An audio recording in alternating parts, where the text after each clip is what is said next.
Well, good morning. How are you this fine Monday morning? I'm so delighted that you have chosen to join us to get a little bit of learning in at the beginning of your week. My name's Christine, and it is my delight to welcome you to this Google Digital Garage training session. And today we're going to be talking about ways you might want to go about building a business's brand online. There's actually a lot in that we're going to talk to about that will work for your brand offline as well. What I want you to think about, although it's called your brand online, we're thinking about having a seamless experience for your brand.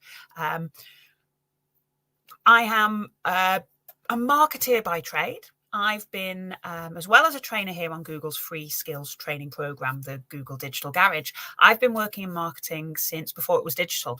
And brand is one of those things that keeps coming around. Brand is not just about colors. It's not just about a logo. I want to think about the way you portray your business online. That's what we're really going to be focusing on today. The way people perceive your business and the work you can do to make your business, to make your brand stand out and have a consistent experience, and really try to build something that's recognizable and that you can almost organize your business around.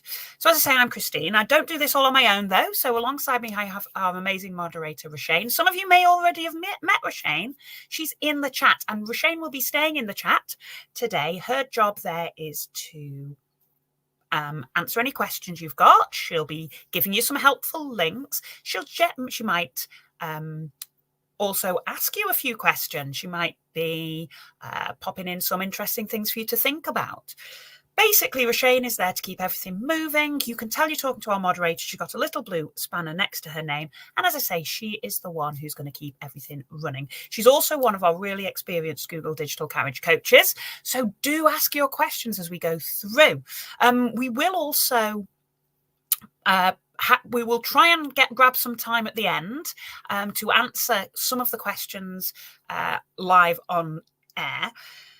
It's a little bit difficult because we've got a lot of things to talk about, but what Roshane will do, if you get your questions to Roshane, if she thinks there's one that would be great for the whole group to hear the answer to, she'll gather those together and she'll send them my way, and we will try and get as many answered as we can, as I say, depending on that time. And what else you need to know? So we are broadcasting live on YouTube right now, which means that you can sign into your YouTube account to join in the chat. If you're not signed up at the minute and you can't tell what I'm talking about when I'm talking about chat and Roshane, it's probably because you're not signed in. So jump up, icon up on the right there, sign up or sign in to YouTube, and then you'll be able to fully join in that chat experience. So we are broadcasting live on YouTube. You can join in with the chat. You could also, because it's a live broadcast, you could pause it and come back to it later. If you do that, you're going to lose out on that chat functionality. So my strong suggestion is watch it through with us now live. And then later on, we'll keep this broadcast live for you for about 24 hours. So you've got plenty of time to jump back in, use the link you used to get to me this morning, and it'll bring you right back in. As we're going through then, if there's something that you think, aha, that's it, that's the thing I need, then jot the time code down on the video. It'll help you to a lot easier find it later. Because we've got lots of people watching us this morning, and we don't really know what it is that each individual wants to get out of today. So we will try and cover a broad range of things. That said, I can see there's loads of people saying good morning in the chat. So good morning to everybody. If you haven't already, jump in, say hi, but let us know, let Roshane know, and she'll pass it on to me, what it is you're hoping to get from today. The more we know about what you want and about what our audiences are looking for, the better we can tailor our sessions to you. So I think that's, other thing is, so you are aware, don't know how you found us this morning, but we are running this Google Digital Garage virtual training as part of our broader offering of courses. So if you want to see what's going on, what's coming up, check out the description below. You should see a link to our website. It will take you through and show what's going on. We've got broadcasts. We've also got face-to-face opportunities coming up around the country if you're based here in the UK. So they're really worth keeping an eye out for as well. Okie dokie. So we're covering a lot of things today. We're going to start with some brand guidelines, help you to, if you do the thinking now of to what you want, how you want to portray yourself, how you want to be perceived. Your brand guidelines are then the rules that you create for yourself that are going to help you be consistent, because one of the most important things when we're thinking about brand is consistency. And the best way to be consistent is to make some rules for yourself, for the other people in your business, if that's what you've got. And then you roll those out and you always refer back to them. And if you want to make a change, you do it consciously and you say, right, though that didn't work or this worked really well, let's add those to our guidelines. Okay, so we'll talk about guidelines to start with. Then we'll look at some ways that you can bring your brand to life, some different places across the web that you might want to be found, the ways you can go about doing that. And then we've got some tools available that will help you to optimize the work you do around your brand, that will really help you. Hopefully, a lot of the tools we're looking at, we're always looking for low cost or no cost tools that you can maybe use a bit of creativity and maybe use some tools that are going to help jumpstart you a little bit. So before we jump in, we always like to start with a little reflective piece. Okay, so think for yourself and pop it in the chat and let Roshane know, because that will be really nice to know as well, because you can get ideas from the rest of the peer group as well. But what do you think makes a brand stand out? If you think about the brands you remember, the brands that you recognize, I know there are definitely, when I'm scrolling through my feed on various social channels, I know there are brands that will absolutely leap out at me, that I know without seeing the logo, without reading the captions or anything. There are images I know will belong to a certain brand. So think about, for you, what sorts of things make brands stand out. We'll be thinking about how to go about crafting, but it's really interesting as well. Although I'm asking you to reflect on your experiences here, do read everything else, because we were just saying that, you know, different people, and I was chatting with Roshane before we came on air, and, you know, different things stand out to different people. So if you only go off your own experiences, well, I love words. I'd have all the words going on and just long lists of text for people to read. But actually, that's because that's what suits my style. But we know that other people are drawn to visuals. You know, some people are drawn to images of people, some are to the graphics. They might be drawn to different colors, to different fonts, different what have you. There's a lot going on. So by learning from our peers here, we can start to do a bit of research about things that are important to lots of people, not just what we like. Okay, so we're going to be thinking, yeah, brilliant. So we've got Anu saying a brand stands out when it's got authentic storytelling. Really interesting. So not the necessarily, you're really thinking there, Anu, about the deep stuff. That's fantastic. Suzanne mentioned, yeah, the logo or a unique name. That's from Jyoti. Brilliant. Thanks for all those things. Keep them coming in. Keep your thoughts coming at us, because it really does help us to craft this session to what you need. So let's jump on in and have a look at your brand's guidelines. All right, so we're going to start with a bit of an understanding of a brand. Now, just before we start, you cannot build a brand for your business that is completely disconnected from the reality of your organization, of your business. Okay, so a brand is any kind of product or any kind of business or any kind of service under a certain identity or a certain name. Okay, but that's not what a brand is, because I can make long lists of things, you know, my name, my colors, my logo. Those things are flat on pieces of paper. They're almost in 2D. When a brand comes alive, it's when we consider basically the brand is what other people think of us. The brand is the is the impression we can put into the minds of the people who we care about knowing about us. So if our culture is what we think about ourselves, our brand is what other people think about us. And those two are really strongly linked. And if you get branding right, this idea of crafting the external messaging, the external face we put on, then, you know, it's your personality of your business. Okay, it helps you to stand out from other businesses. It helps you to enable people to actively choose you, whether that's through loyalty, through knowing about you. You can, if you're consistent with the messaging, if people know where you stand and who you are, then it absolutely does build trust, which there again in turn leads to loyalty. So yes, branding, the acts of branding on their own are things like logos and colours and messages, but you've really got to think about it. You don't have to, you can think about it how you like, but I would love you to think about it in the whole. Every single letter we send, phone conversation we have, message we put out on social media, the way we act, the way we behave, all of these things go to build our brands, and it helps you to stand out if you do that consistently. Okay, so your brand guidelines are some of the things we've spoken about, the brand guidelines, and you can pop some ideas in if you like. What sort of things would you think would be in a brand guidelines? You know, we're kind of thinking about the colours, the images, the tone of voice, how we speak, how we dress, how we stand. If somebody meets us in person, if they only meet us online, what messages can we give them? Okay, so pop a, as I say, at any point, please do. This is your session, so please do pop your thoughts in there, and you know, and let the whole group know what you think. Because the sorts of things that to think about when you're creating your brand guidelines, the rules you are going to create for you to follow, is really interesting.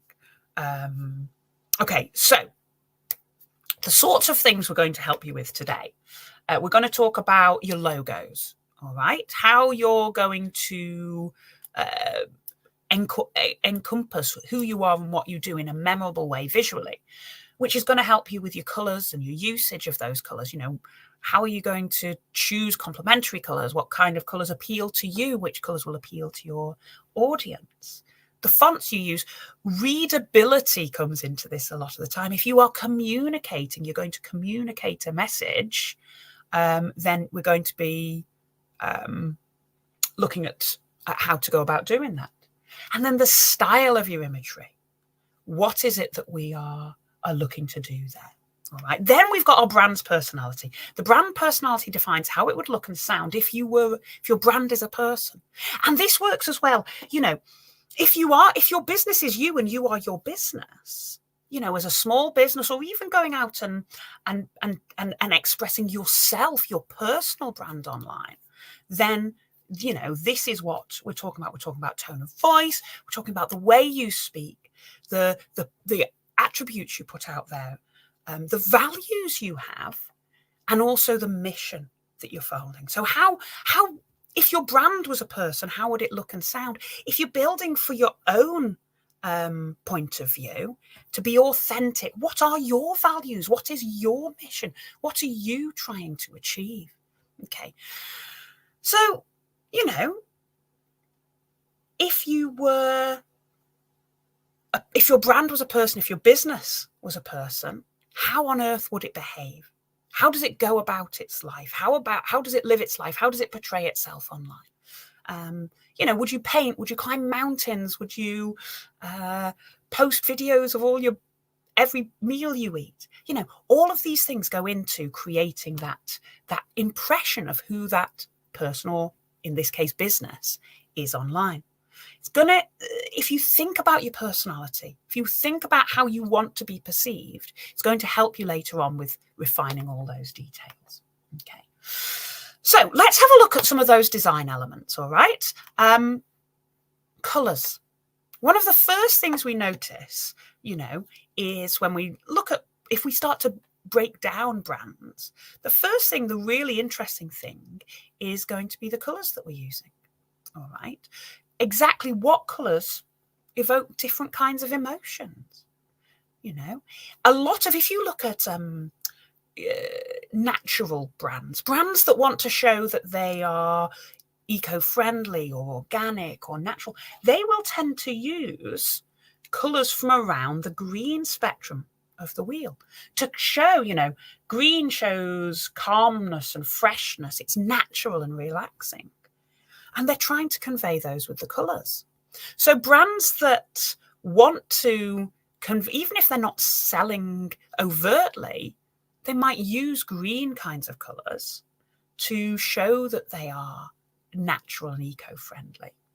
If you wanted to show you were vital and enthusiastic, and you might change something more from the orange spectrum. If you were looking for creativity, you might look up a purple. Passion, love, anger, danger, all those fiery emotions would come through in that more red spectrum. So the different colours you choose will evoke emotions in the people we're dealing with. So there's something about matching up what you want to do. So think about your brand. What emotions are you trying to evoke? What messages are you trying to put out into the world? And which ones are going to be most appropriate for your products or services? Okay, so have a think about what you're trying to, the kind of business you are, the kind of messages you're trying to put out into the world. Okay, so here we go. Here's some brand colours. Few things to consider when you're choosing a colour scheme. You know, first thing is how many colours to have. It's a good idea to have a few colours that you can use. Bear in mind, sometimes they'll be on a white piece of paper.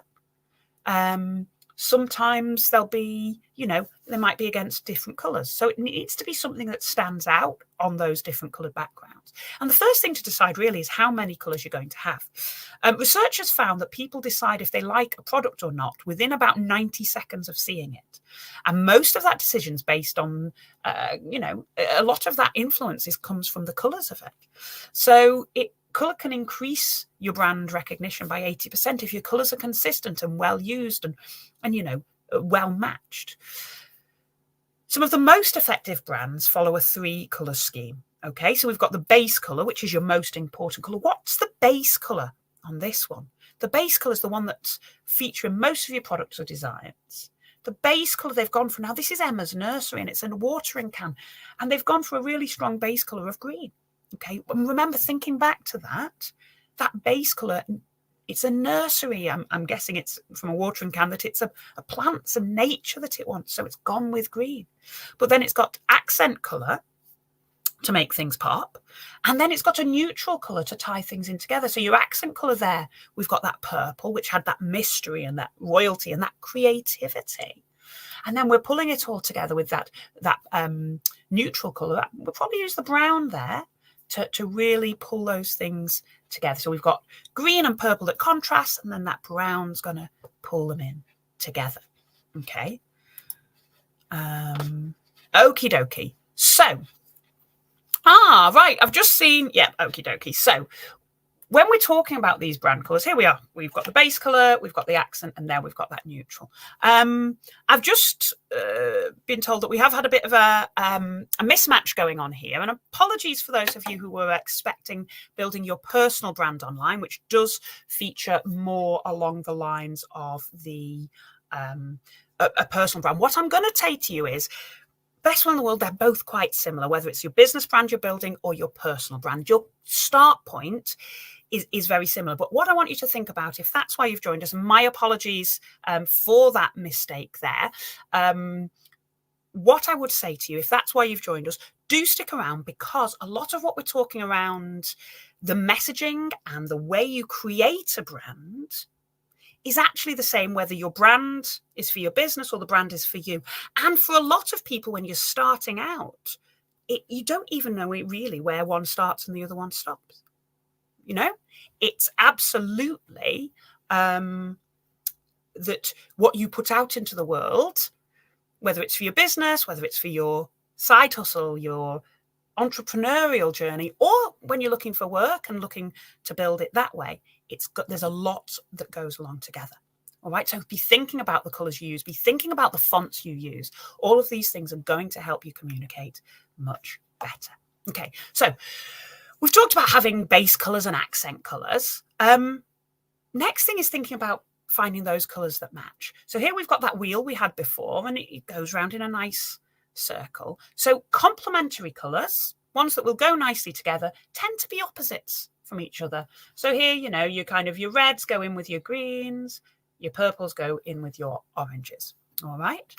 And you can see as it goes around, the different colours opposite colours tend to complement each other. Now, analogous colours sit next to each other.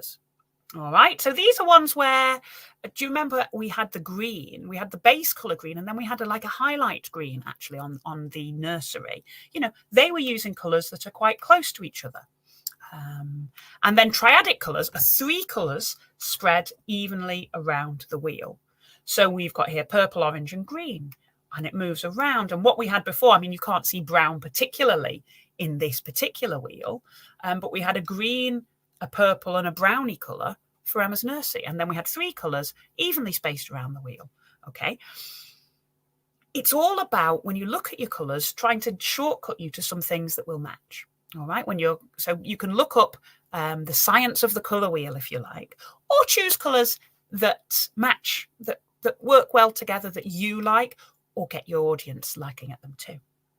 So have a think about how different, though we saw on that first wheel, you know, different colors standing for different things. Different colors might, you know, evoke different emotions. So have a think for these different color pairings.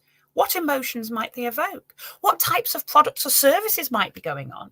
You know, oh, there we go, this one. So I was thinking, you know, the grey and blue, to me, this first one feels quite corporate. It feels quite, you might trust that brand quite a lot if you had something like a lawyer, or if you were looking for a serious job, you know. Something where it's pink and yellow together, maybe that's a bit more fun. Maybe that's trying to convey a playful emotion. And as we've spoken a lot about, the green and green together might be something that's quite natural. So you can understand how different colours do affect our emotions, and that might help us to understand and recognise the sort of messaging that brand is trying to put out. And then we've got images, and there again, when this is images that suit your brand, whether this is you going out and into the world with your personal branding, or whether you're looking to build your business branding around it, you know, your images don't just have to be of you or depict your products or services. You can use images that evoke emotions using. So here we've got some stock images. You know, you have, if you go onto an image finder and look for photos of food, you'll see all kinds of images, all different kinds of really good quality, high quality imagery that might tell your story for you, which you can then rent or buy as depending on what you need. Okay, lots of free stock photo sites out there available. You might come up with some branded images, you know, which, you know, might not actually have photos in them at all, but they might have some photos in them alongside, you know, some design elements. Things like Canva help you to do that. If you're going to use, where possible, if you're having branded images, you might choose to, you know, take some photos, really good quality photos. Most thing about the images is, if you're going to take photos, get the best quality images that you can. You know, high resolution is at least 300 pixels per inch. And actually most phone cameras can take that level of photo. But then think about the background, think about cleaning it up, tidying it up. But think about, you know, using a digital camera, or even hiring a photographer to get those really great quality images. Infographics are great, especially for use in social media, you know, to tell a story in a different way. Be provocative here. What are England's top 5 pizza toppings? Oh, I'm excited to know more about that. We then have gifts and videos, and, you know, little animations are brilliant. There again, something moving. Actually, when you have an image that isn't static, that is moving, imagine you seeing that in your feed. It might grab the eye as you scroll past, because your feed's scrolling this way and that grabs the image. And you can also use AI to generate images for you based on your prompts. You know, if you've got a new product launching soon and you don't have images of it yet, you might do a realistic cartoon with using AI. You can get creative with your prompts. You know, say your pizza is out of this world. How would that look? It might make your pizza into a rocket ship or something, you know. There's, oh, there it goes, pizza out in space. So you can use the tools available to make your feed interesting. Some of the tools are more advanced, some of them are super simple to use. I'd start with the free ones, start with the easy ones, and see what works for you and for your brand. It's got to work for the messages you're wanting to portray, though. Okay. Okay, so now we're going to think about the personality. So we'll talk about the voice, how your brand personality, how your business or brand would speak if it were a person. And as I say, if you're doing this for your personal branding, then it's about portraying that best version of yourself, the self that you want the employer to see, the self that you want the business buyer to see. Okay, so your brand's personality defines how it would look and sound if it were a person, which social media especially it was built for people to be sociable on. Okay, so this essence of your brand, when you're defining these things, it's all about replicability, putting the thoughts into it right now, and then being consistent with it. And you check everything back. When I write this social media post, when I write this email, when I create this letter or image or poster, is it true to who I am? Is it consistent with what I want to do? So, the attributes of a personality, I would expect if you were a pizza parlor would be very different to if you were a funeral director. Your personality should encompass who you are, but also a little bit of what you do and why you do it and how you do it. Okay, so think about the personality, and that will reflect in a lot of things that you do. So when we're then thinking of a tone of voice, this is then how that person would speak, the vocabulary they would use, the punctuation. Are they going to use italics, or are they going to be shouting in caps? What's the style of speaking? What's the style of writing that you want it to be? And then any posts, blogs, anything you publish online, you just keep coming back to these guidelines you've created of how that brand would speak, who your audience is, what your personality is, and how you want to create a bridge between those two things. So here we've got two adverts for a very similar product. They're noise cancelling headphones. But actually, each of them works. But there's very different messages coming across. In our first one, the headphone companies work from anywhere noise cancelling headphones. It's very somber. We've got those greys and blues of the those kind of grey blues or bluey greys of the more professional, quite sophisticated. It's got the font that's being used is a fairly regular businessy font. Easy to read, the white and the bluey grey with then the highlight of the yellow branding. Switch to our tune in, tune out noise cancelling headphones. They're a bright colour. There's different colours working together. You've got the pinks and the reds and the blues. It's more playful. It's more youthful. It's more casual. Our first one's kind of sophisticated. Our second one's more fun. And for the same product, just the way the colours and the images and the font are all coming together, along with the words, to help us to understand those things. It's about understanding the audience, understanding what they would want from that product. Two very different people can buy the same product for two very different reasons. And then it's about being consistent across your communications. So, next thing to think about is the kinds of words that you want to describe your brand. And this helps with the tone of voice. It helps with the personality. It helps with just understanding who you are. So, you might want to pick out that one. And it's literally when you describe your brand, what words would you use? I think we use joyful and witty and playful and fun for those pink and red headphones. And then we use professional, and we used almost somber and, work-like for those grey headphones, the white headphones on the grey. So it really helps you to start pulling out the kinds of words that you want to portray. And we've popped a long list of words here, but for you, for your business, what do you want your personality to be? What words would represent the personality of your brand? I like to think for me, and you do this as well if you are a person having a personal brand. For me, I would love to say I was serious and, wise. But actually, anybody who met me would realize very, very quickly I'm kind of irreverent. I hope I'm witty. That's what I end to be. I am professional, but in a kind of fun, supportive way. So those would be the kind of brand attributes I'd want for me.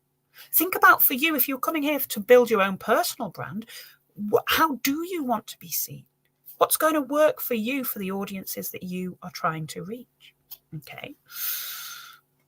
We're sparking some, this isn't an exhaustive list by any means, but jot this down, come back to halfway through the video, and just if you want to have a look at those things here, we've got some that are very much designed for maybe as you're going and taking your personal brand out into the world. Are you efficient, entrepreneurial, entry level, or expert? Where are you going to pitch yourself? And then you start thinking about how you embody those words at every stage. So we're going to touch briefly on vision and mission. Okay, so these are statements that we see. It helps define who you are, who your business is, why you do what you do, where you want to go. Really helpful, as I say, whether you're doing this for your own personal journey or for your business journey. If you've got employees, then bringing those people in to help craft these is going to help you all go the same way.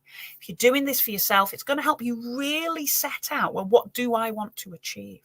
Okay, so your mission statement, your business's mission statement, it's all about your core values and really about the purpose, the kind of why am I doing what you're doing? These are my deeply held beliefs that are going to shape everything that I do. Okay, why do we exist? What were we put on this planet to do? And how are we going to work together to make that happen? Okay, and then your vision statement expresses where you are going, what your goals are, what you're striving for. And this is going to, help you to understand. We'll later build that into where you're going. So if you know where you're going to go, this is going to show how to get there. Your strategy is your overarching things that you're going to try and do, and then those goals are going to be more of your short-term games. If you're doing this for yourself, your vision statement, your mission, your overriding mission might be that you want to achieve, you want to be the boss of a $1 million company. How are you going to get there? You're probably not going to start out and walk into that job first of all. So break that down. Okay, well, the kind of business I want to be in has these things going for it. I'm going to achieve it by using my dedication and my willingness to learn, and really try to do to set out the steps you're going to take. Okay. So let's have a look at how might that look. So I want you to think about, for a mission statement, why you exist. So what do you actually offer your customers? And you can play along together. So let's say you're starting an online tutoring business for school children. Okay. You're offering affordable online tuition. So children don't have to come to you. You kind of go to them, Your customer is young learners, but actually the customer is going to be the parents and family of those learners. So that's who you have to connect with as well. And you're going to offer, your offering is group or individual study, and it's based on the learner's needs. Okay, so you've got all those building blocks, and let's pull these together. So the online tutor might start with, all right, I offer affordable, tailored online learning to young students to maximize their potential. How would you improve that? What would you go with? I offer affordable, tailored online learning. Is that too much words at the beginning? So it's online learning, and you might lead with that. So you want to encapsulate, let's have a think for your own business, the mission. What do you offer? Who do you serve? And what is it about you that makes you unique? Have a think, jot it down, come back to this a little bit later in the video if you want to rewatch it. And we'll think about moving on to that vision statement. Okay, so the vision statement is your path. Where do you want to go? And really interestingly, how are you going to know you get there? So define where you want to go. It's probably going to change. It's probably going to expand. You're going to try something and find wrong turns. So this isn't something that is set in stone forever. But let's think about the next 3 to 5 years. Do this at home if you're planning for your own personal brand, your own personal strategy. Think those years into the future. Define how you'll know when you've got there, and then think about bringing that together. So the tutoring example again. The vision is that they want to be the best online tutoring business for students aged 8 to 10. All right. And the success will be a 90% pass rate for the students and an average grade of 75%. And they want to then build it together by they're going to build a learning environment where their students are confident and capable to achieve their full potential by being the best online tutoring business and achieving success for those students. Okay.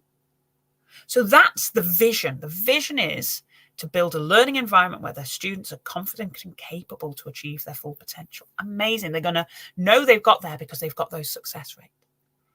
Similarly for you, where do you want your business to go? And how will you know when you're going to get there? Share those with Roshane in the chat if they leap off the page at you. Share them if you've thought about these things before. If not, take it away. We love to give you homework here at the Google Digital Garage. So I want you to go about it. If you're doing it for yourself, what do you want to achieve? Give yourself 3 years. Give yourself 5 years. What is it that you want to do? Okay. We're going to think now about bios and writing that really important elevator pitch, that short sentence that's going to sum up who you are. And it builds on the work we've already done. So it's about how you can describe yourself, your business to customers. Okay. This could be your about page on your social media. Your about page on your website, your social media bios, when you meet somebody in person. And it's these 3 things: who you are, what you do, and what's your unique value. Works for a person just as well as it works for a brand. For those of you, I say, unfortunately, made a mistake and on somewhere along the line, and we're talking about business brands. For those of you who are looking to build your personal brand, all of the work we do with personal branding came from business branding. All right. You just have to apply it to yourself as a product, yourself as the business. Okay. So think about who you are. Think about what it is you do or you want to do, and really think about your unique value. Is it that passion? Is it that professionalism you go about your business with? Okay. So with who you are, it's your story. So when did you start your business? Where have you been? Who are the owners? Who are the stakeholders? What problems do you solve? So maybe you're a family-run bakery operating across England and Ireland since 2017. Or our non-profit started in 2020 to reduce the amount of waste from delivery packaging across London. Who are you? Jot that down first, okay? And this can be refined as you go. Next, we think about what you do. Okay, so a clear outline of the products or services that you provide. If you're writing this for yourself, a clear goal of what you offer. Okay, so we make custom order cakes, pies, and pastries for any occasion. Brilliant. Really clear, simple statement. Only a sentence for each of these, really. Remember, with the bio, you've got to be quite short anyway. And then what makes you stand out, what makes you unique? We offer a freshness guarantee on all our products. We provide food kitchens with 10% of all recycled packaging to help alleviate overhead costs. So you can think about all of those 3 areas, then write out a long version, about 100 words, then rewrite it to no more than 30 words. And then you can use that long and short version at different places you go. Because now you've got the building blocks of telling that story on any platform. And here we are. We've got our handle and our biography on the social media accounts. So again, if you're doing this for your personal brand, think about what you're saying on all of your social channels. Do an audit and see what's out there already. Your handle is another name for your username, your online name. So make a handle, this username that's easy to remember, easy to spell, and that is unique to you, that's quite descriptive of what you do. If your name is taken, you can try adding underscores or add your middle name or add a little bit about what you do. So Pampered Paws might have been taken. Well, we're a boutique because we want to say we're not just, we could have gone Pampered Paws Grooming. That says what we do, but Pampered Paws Boutique, well, maybe that sounds, we're going back to those branding ideas, maybe that sounds more in keeping with our brand. Then your profile bio is what we've just spoken about. It summarizes what you offer, what your audience, what you want, what your expertise is, and then what you want your audience to do. So here we've got discover our premium pet products and join our pet loving community today. That's what we call in marketing a call to action. What do you want them to do? If doing it for your personal brand, it might be ask me for my CV, give me a job, please. If you're doing it for your business, it's all about, I want you to connect. I want you to get in touch if you want to know more. All of these things are going to help you. It's all about making your brand and your purpose clear, making sure you are actively living your values, actively embodying that mission and putting that out into the world. Which brings us on to our next section, which is all about thinking about how you're going to do that online. As I say, this works whether this is your business or for your personal. Okay, so we're going to think about a customer funnel. It's a really simple framework that helps you to engage your audience. We're going to start with the first thing we need to do if somebody's never heard of us before is help them to become aware of us. All right, so they don't know us, they don't know our brand, they don't know us from all the other people they're scrolling past. So in awareness, we're trying to grab attention. All right, lots of marketing channels can help you do that. Social media, advertising, content marketing can help you with that. But once you've got their attention, you then need to get them to think something about you. Remember, a brand only actually exists in the minds of other people. So until people start thinking about you, you don't really have a brand. You have a collection of messages, a collection of colours and fonts and logos, a collection of images. So if you grab somebody's attention, the next thing is to start getting them to think about you.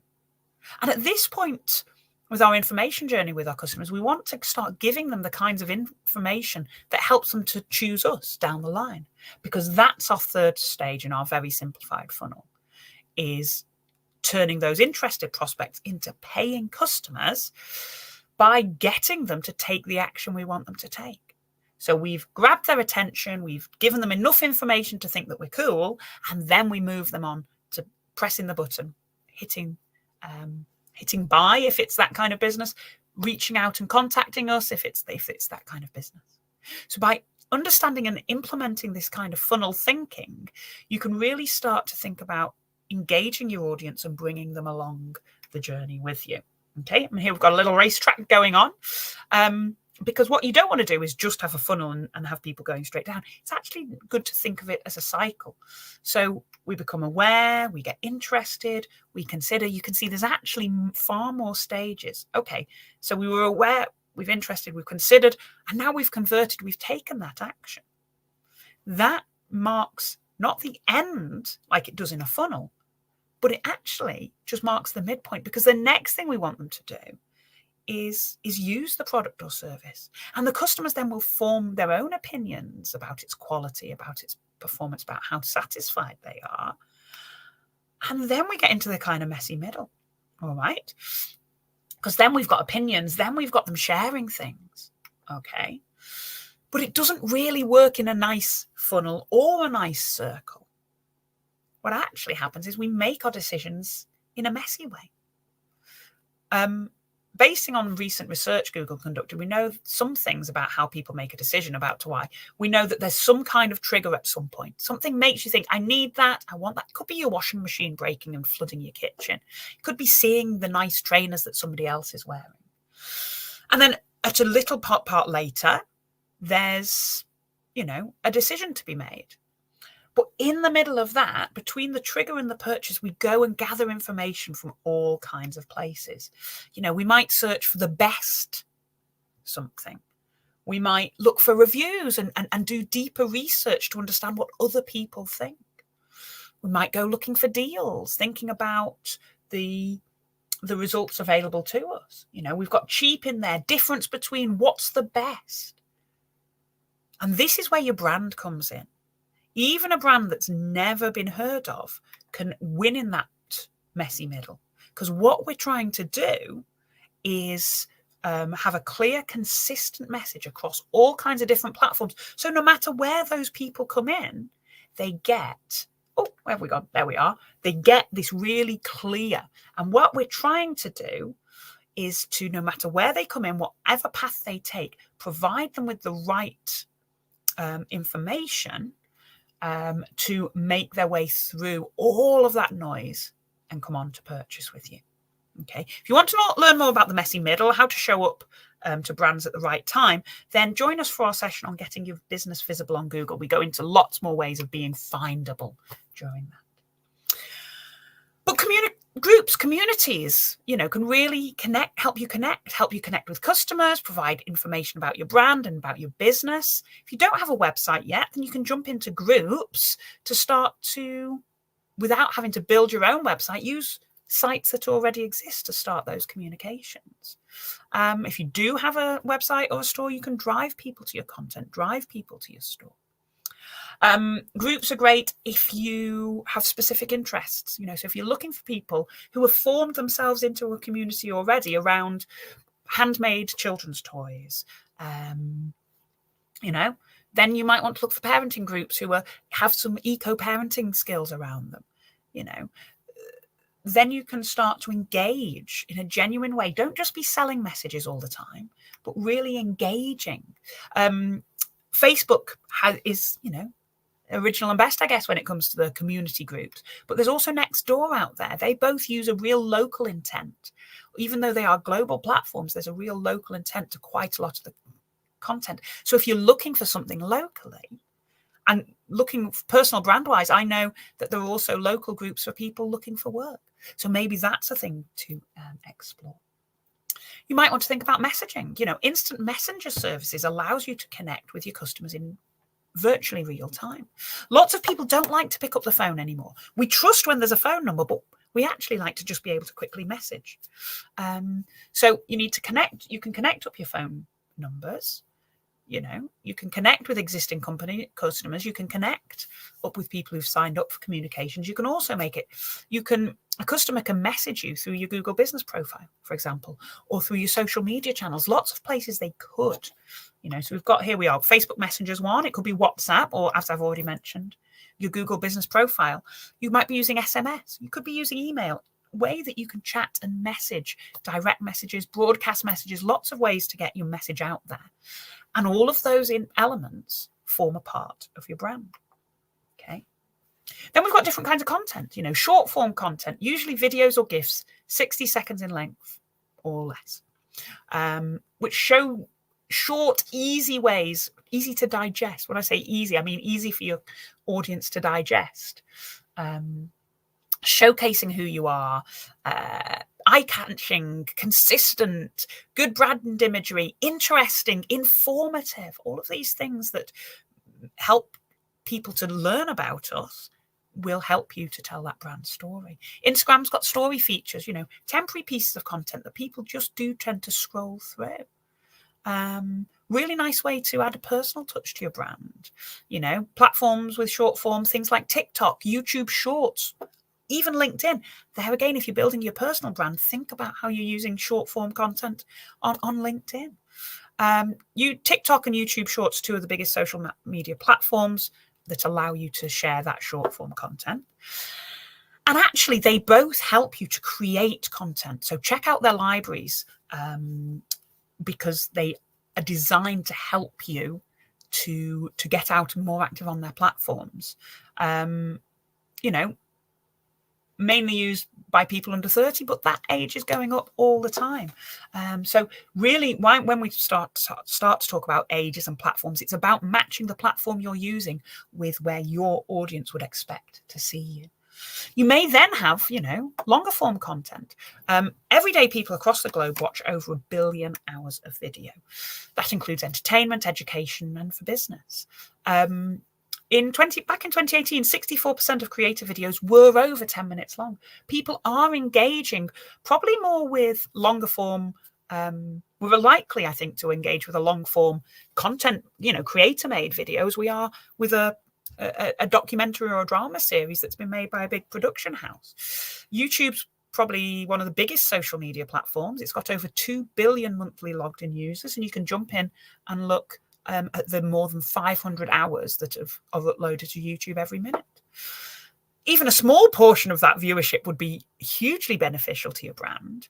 But long form can be on YouTube, your own website, your LinkedIn, your Facebook, anywhere you're speaking to your customers.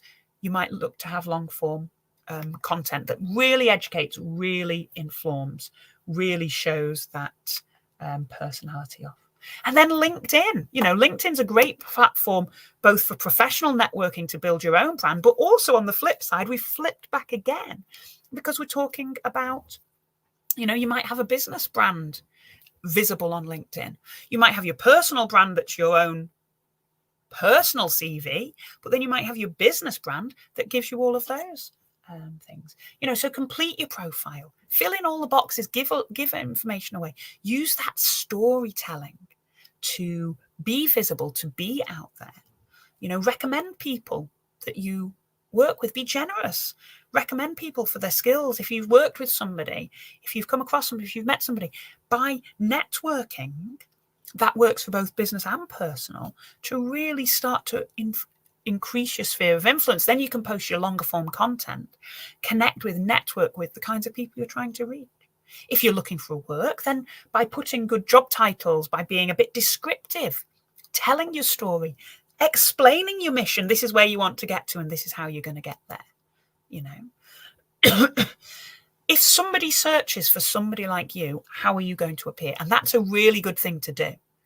Check out what you look. If you've got a link to a profile, a link to your own website, get all of those things up there as well.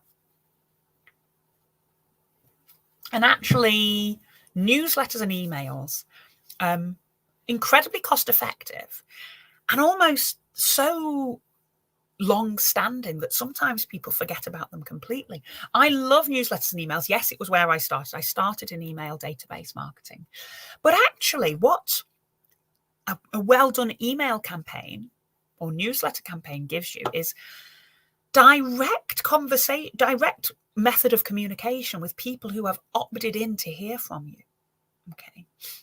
Incredibly cost effective. A 2021 study showed that on average, the return on investment for email marketing was 3,600 times. That means for every £1 spent, a business could get back £36 in revenue or sales. Okay. Newsletters can be simple, cost-effective way to stay in contact with customers who say they want to hear from you.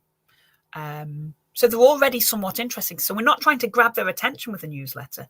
We're really trying to keep them informed. And if we think back to that circle, we'll keep them coming back and around that corner for more. Okay.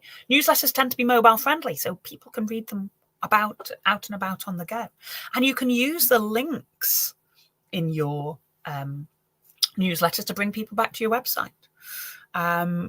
Links, promotions, prompts, all of those things are going to help you to bring people to your website, which in turn will help you search engine optimizations. So there's loads of things you can do. Tools there like MailChimp, which is an online platform to help you design and send your newsletter. It will help you maintain your subscriber base, and it also helps you to keep nice and legal with all those things. And there's also Substack. That's an online platform providing publishing, payment, analytics, and design infrastructure to help you if you have a subscription newsletter. Do remember that there are legislation around email marketing. So think about the GDPR, which is General Data Protection Regulation. Depends where you are and which country you're in. There will be data protection rules. And I think of them as a good thing because I want to get away from people thinking email is spam and really think about this as a deep connection opportunity with people who actually want to hear from me. When you flip it on that one, you're only using email addresses of people who have genuinely opted in or are existing customers and want to hear from you, and they have the option to unsubscribe. Because I like unsubscribes, it means they're not either that I've not given them the right messaging so I can learn, or they weren't the right people for me in the first place. So I can concentrate on the people who were. Longer form, again, blogs and articles. If you want to establish yourself or your brand as a thought leader or as an expert, then blogs can be a great way to go there. They would built up as a quick, easy way to get your words out there. Words help with search. Words help us to convey our tone of voice, set out our stall as to who you are. Give people insight, give people entertainment. And you can chunk up that content then for your social media pages as well. We talk about a little bit in our last section about making your content go further, actually. But in terms of really growing, no matter what online platform you choose is best, don't try and do everything we've just spoken about. But whatever platform you use, have something to say. Post good quality individual content. Try and connect with the audience. It's not just about blasting out your messages. It's about conversation. Be sociable on social media. Respond to comments, thumbs up, likes. It shows that you've engaging, that you're, it will make you feel more personable. And being consistent. Frequency is important, but don't post every day for 10 days and then nothing else for 10 weeks. Try and do it in a manageable way that consistently keeps topping up, keeps reminding. Okay. Very, very quickly then, we'll just have a few tools for you.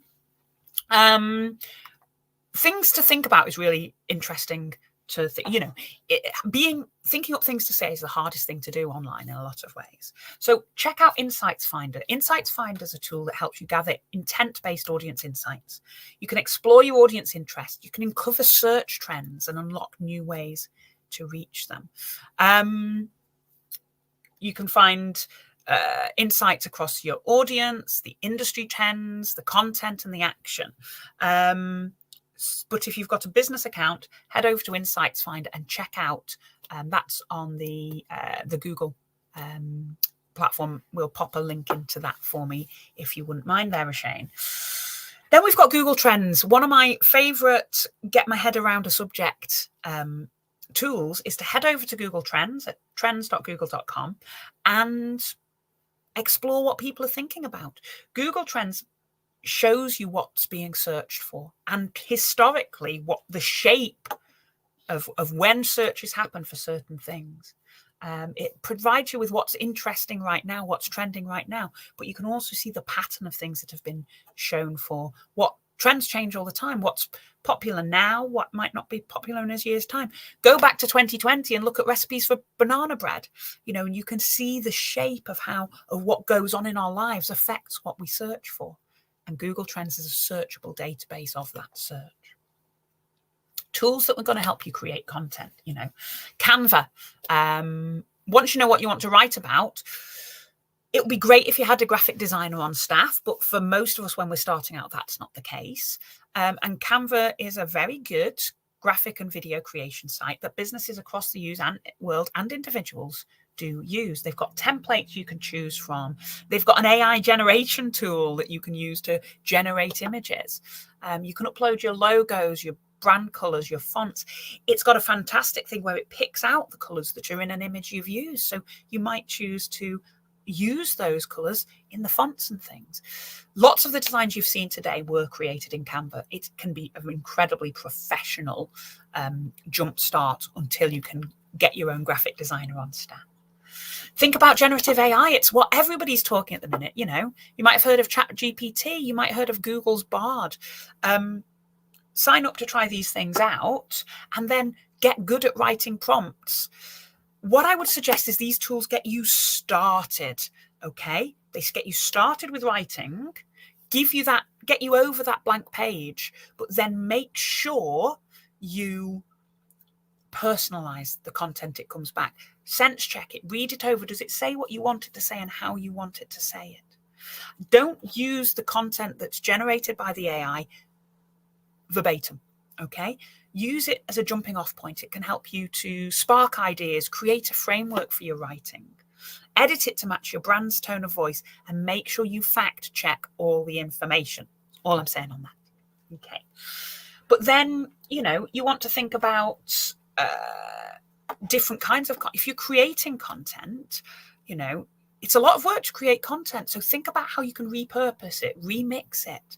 If you write a blog, like we mentioned, you might want to use sections of the blog for different social media posts. You might take your blog script and work it up into a video or a series of videos. Think about when we say a cadence is the timing of your content. It might help you when you're starting out. Say, right, I'm going to do a special offer on a Tuesday. I'm going to do a review on a Thursday. I'm going to do an interview on a Saturday. Just giving myself some shape to my week, to my content. And also my audience starts to understand what we're going to get. And think about set aside some time, create that content, and then use scheduling tools to drip feed it out. So create in batches, but then drip feed that content out. You might make a month's worth of images in one go. Sit down, grab a coffee, just get it done, and then scheduling them out. And when we say about scheduling, lots of tools out there to help you do it. Interaction is fantastic. The more you can get people interacting by using polls, by liking on your stories, by making posts, or even going live and live streaming, then you're absolutely going to start building those interactions. And scheduling content was the one I was just thinking we were going to do. Lots and lots of tools out there that will help you to create that content and then publish it when it might. So if you know your audience is online at 8 o'clock on a Thursday night, you don't have to be sat there posting. You can use your calendar that's going to help you plan the kinds of content you want. Play around with these tools, see which one works for you. Different platforms have different things to start with free. Okay, so most of these platforms start at what we call freemium. They start free and then you add in premium features. So work out what features you need and use the free version of those until you get going with it.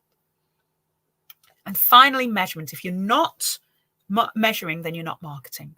Okay, so think about, you can use something like Google Alerts to track brand mentions. If you get mentioned on the web, Google Alerts can help you do that.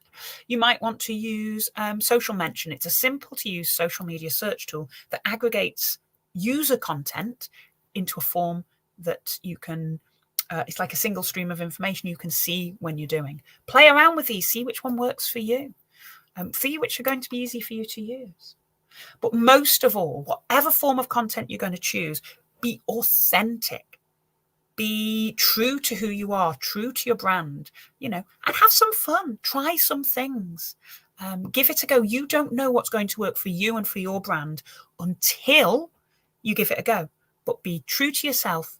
Use trust and authenticity to build those relationships online.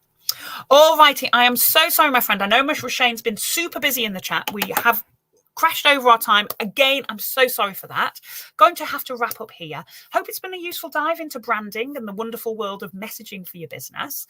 I mentioned at the beginning of the session, if you're interested in more training from Google Digital Garage, carrying on your learning in your own time, check out our website. The Digital Garage website takes you and shows you everything that we've got going on. If you've got any feedback, do scan that QR code, or I'll ask Roshane to pop that link into the chat and you can give us that feedback. Otherwise, thank you so much. Apologies to those who were here for building a personal brand online. I hope actually the two sessions aren't totally dissimilar because they all come from the same theory. So hopefully it's been useful to you if you have managed to stay with us till the end.